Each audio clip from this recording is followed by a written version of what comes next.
Party 175 సీట్లు అన్నారు. Why not 175 అన్నారు. 178 నేను అనింది.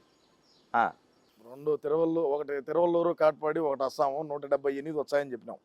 అస్సాంతో కలిపి అస్సాంతో కలిపి 178 అనుకున్నాము. వాటిలో ఏమైందంటే మధ్యలో ఒకటి పోయింది, 11 మిగిలినాయి. ఆడికి సంతోషమే ఉన్నాం. మేమేమంటున్నాం అంటే అన్న బయటకి అక్కడ చెప్పమన్నాడు జగనన్న. మనం వైనాట్ 175 నినాదంతో ముందుకు పోతున్నాము. ఖచ్చితంగా మనం 175 గెలుస్తామనే లక్ష్యంగానే ప్రజలకి అయితే చెప్పాలా. మనకు వచ్చే 9 అన్నాడు. 9 అంటే మేము నవరత్నాలు ఇచ్చినాం కాబట్టి 9 వచ్చాయన్నాడు.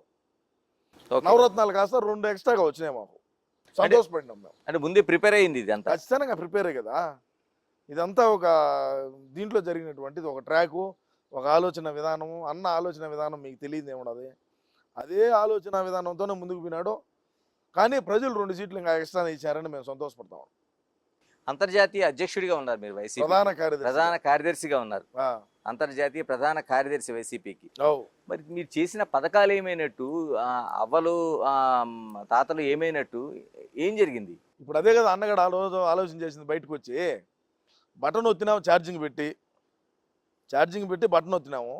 ఆ బటన్ వచ్చిన సంక్షేమము లేదంటే ఇచ్చే 5 రూపాయలు 6 రూపాయలు అయినా కూడా అది నేరుగా అకౌంట్లోకి పోయిందా, లేదు నడిమిదలానే ఎవరన్నా మింగినారా, లేదు శాసనసభ్యులు ఎవరన్నా మింగినారా, మంత్రులు ఎవరన్నా మింగినారా, ఏందనేది అర్థం కాని పరిస్థితి. అకశీల్యములు ఎట్టపోయినారు, అవతాతలు ఎట్టపోయినారు, జగన్ మేనమామ అంటా ఉన్న పిల్లలు ఎట్టపోయినారు, మొదటిసారిగా ఓటేసినటువంటి ఓటర్లు ఎట్టపోయినారు, అది ఏందనేది అర్థం కాంటా ఉన్నది మాకే. కానీ ఖచ్చితంగా దీన్నైతే వదిలిపెట్టే ప్రసక్తి లేదు. ఇటు రాయలసీమలో కానీ, మా రాయలసీమలోనైనా, ఉత్తరాంధ్ర, కోస్తాంధ్రలో మాకు ఎవరైతే డ్యామేజ్ చేశారో వాళ్ళందరినీ కూడా మేము కూడా బ్లూ బుక్లో రాసి ఉన్నాము.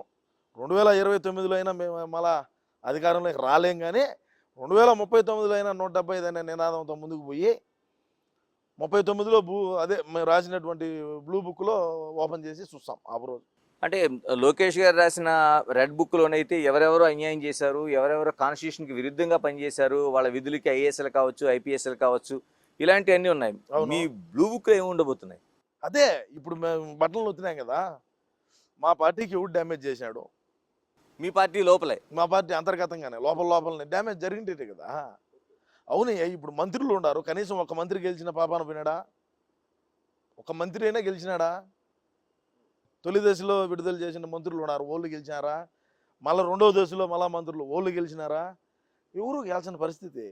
మరి మాలోనే ఇప్పుడు ఏడైనా సిద్ధం సభలు పెడితే సరే గ్రీన్ మ్యాట్లు వేసుకున్నాము, లేదంటే ఓటు వేసుకున్నాము, మనసులను అయితే చూపించుకోగలిగినాము, ప్రజెంట్ చేసుకోగలిగినాము రాష్ట్రంలో ఉండేటువంటి ప్రజానికానికి.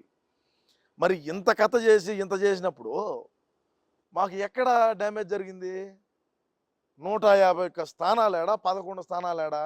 అంటే పోయింది మధ్యలో 5 అయినప్పటికీ అంకేమో తక్కువ కదా, సంఖ్య తక్కువ కదా.